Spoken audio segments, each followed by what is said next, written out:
Have you seen Leaving Neverland?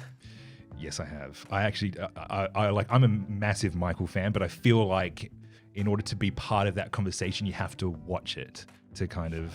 Yeah, play I part of didn't and watch that's it why- for a long time. Yeah, right. Okay. I didn't watch it for a long time.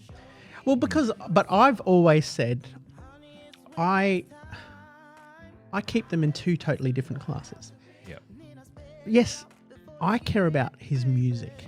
Whatever Sure. you say about the man doesn't affect the way I think about his music. He's genius. He's a genius. Yeah. I grew up with his music. A lot of my childhood memories have that music playing in the background. That is not going to affect that. Yes. So when people sort of go, I don't want to listen to any more music because of the type of man he was, I don't know. I think that's a different way. It's Yeah. The funny thing is we watched the R. Kelly thing as well, and my wife Jocelyn was like, "Oh, what a prick!" And but the minute it was over, I put on R. Kelly music. You did. You sort of piss her off. Step in the name of love, God. and and I was like, yeah, but now you can't say that about Michael Jackson and not say it about R. Kelly. Yes. Like, yeah, he's a prick, but his music's pretty damn good. And Yes. she's like, yes, but how can you listen knowing that when these girls were locked up, he was making He's making those hit records, and those songs are probably about them as well. I know. No, I get you. What are your thoughts on that? On R. Kelly or Leaving Neverland or the whole conversation in general? The whole conversation. in Well, general. it's hard to put Michael in that because I'm probably, I guess, one of the few people who think otherwise about the documentary. Oh, well, tell us. Yeah, just because, I mean, like the annoying thing about being a Michael Jackson fan, I guess, when you're growing up in the 2000s, is that you're growing up in the midst of the trial, Yeah. right? Oh, yes, you're right. So when I was younger, that was my MTV, unfortunately, was growing up hearing about Michael Jackson doing this to a kid and How this interesting. person. Do you know what I mean? I just didn't realize. I kept forgetting that that's what you grew up in. That's what I grew up, because and the media world That's back quite then, sad. It was really sad.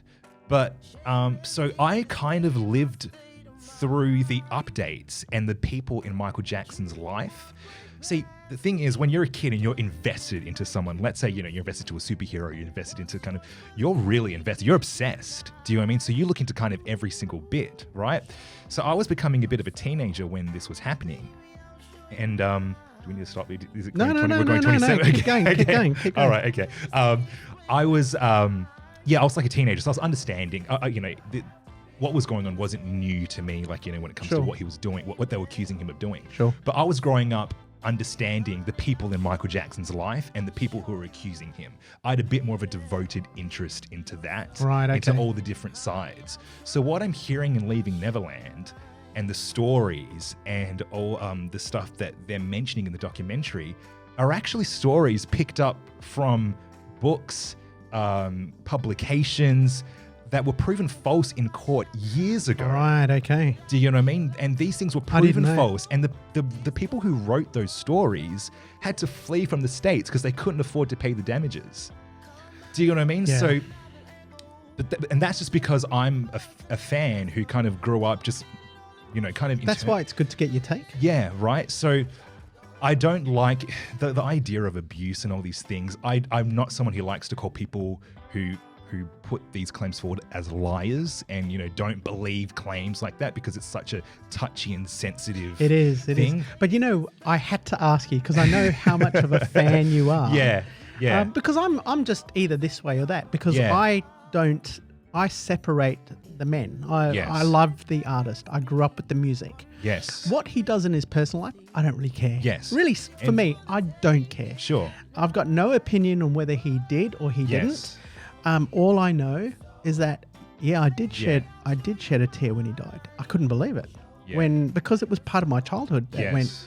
So for me, it's the music that represented everything for me. Yes. So, but it is nice to have like a younger guy who grew up. I didn't realize it. Yeah. I just never saw it that way. You grew up in an era of that publicity. Yeah, but when you think about it this way, if you grew up and you were loving Michael Jackson, he was everything, he was a hero and the whole world loved him. Yeah. Then if the whole world hates him, it kind of then kind of influences your decision to hate him as well. Yeah, but you didn't. You know what I mean? Yeah, I did, because I grew up idolizing during that time. You know, that kind of peak was.